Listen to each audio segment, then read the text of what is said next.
ಆ ಸಲ ಚಳಿಗಾಲ ತೀವ್ರವಾಗಿತ್ತು. ಪಾದರಕ್ಷೆ ಹೊಲಿಯುವವನಿಗೆ ತುಂಬ ಚಿಂತೆಯಾಗಿತ್ತು.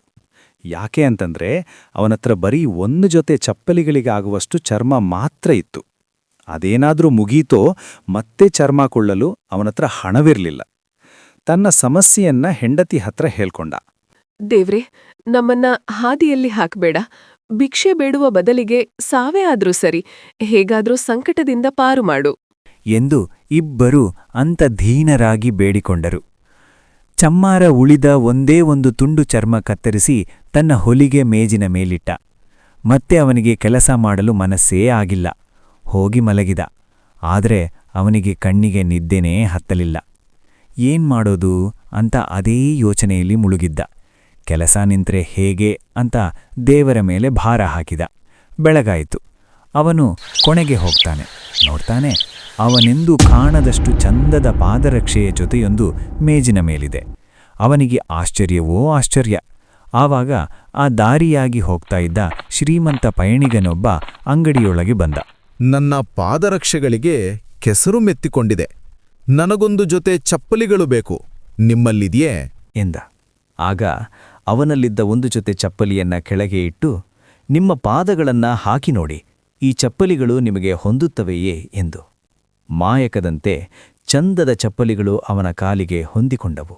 ಆಹಾ, ಇಂಥ ಚಂದದ ಪಾದರಕ್ಷೆಗಳನ್ನ ಕಂಡದ್ದೇ ಇಂದು ಎನ್ನುತ್ತಾ ಅವನೊಂದು ಚಿನ್ನದ ನಾಣ್ಯವನ್ನು ಚಮ್ಮಾರನ ಕೈಗಿಟ್ಟ. ಇವರ ಸಂತಸಕ್ಕೆ ಪಾರವೇ ಇಲ್ಲವಾಯಿತು.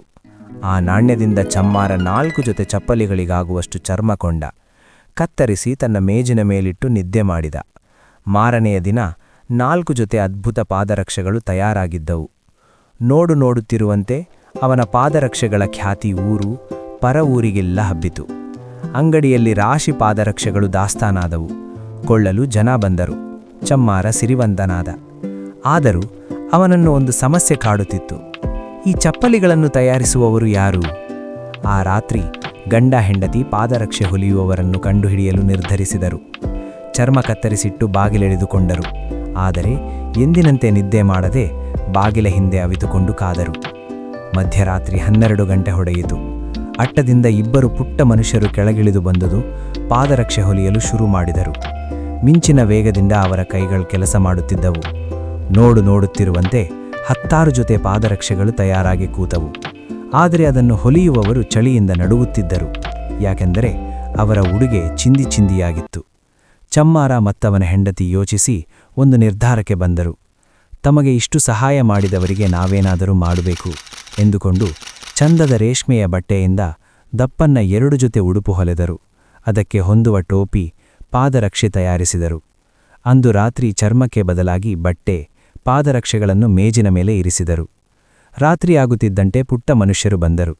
ಅವರಿಗಾಗಿ ತಯಾರಿಸಿಟ್ಟ ವಸ್ತ್ರಗಳನ್ನು ಕಂಡು ಸಂತೋಷದಿಂದ ಕುಣಿದಾಡಿದರು. ಅವರ ಹರಕಲು ಬಟ್ಟೆಗಳನ್ನು ತೆಗೆದು ಹೊಸ ಬಟ್ಟೆ ತೊಟ್ಟರು. ಹಾಡುತ್ತಾ ಕುಣಿದು ಕುಪ್ಪಳಿಸಿದರು. ಮತ್ತೆ ಅಟ್ಟದ ಮೇಲೆ ಹಾರಿ ಮಾಯವಾಗಿ ಹೋದರು. ಅಂದಿನಿಂದ ಅವರನ್ಯಾರೂ ನೋಡಲೇ ಇಲ್ಲ.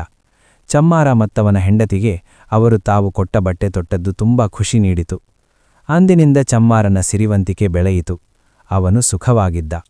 ಈ ಕಥೆ ನಿಮಗೆ ಇಷ್ಟವಾದರೆ ಲೈಕ್, ಶೇರ್, ಸಬ್ಸ್ಕ್ರೈಬ್ ಮಾಡಿ ಮತ್ತು ಕಾಮೆಂಟ್ನಲ್ಲಿ ತಿಳಿಸಿ. ಧನ್ಯವಾದಗಳು.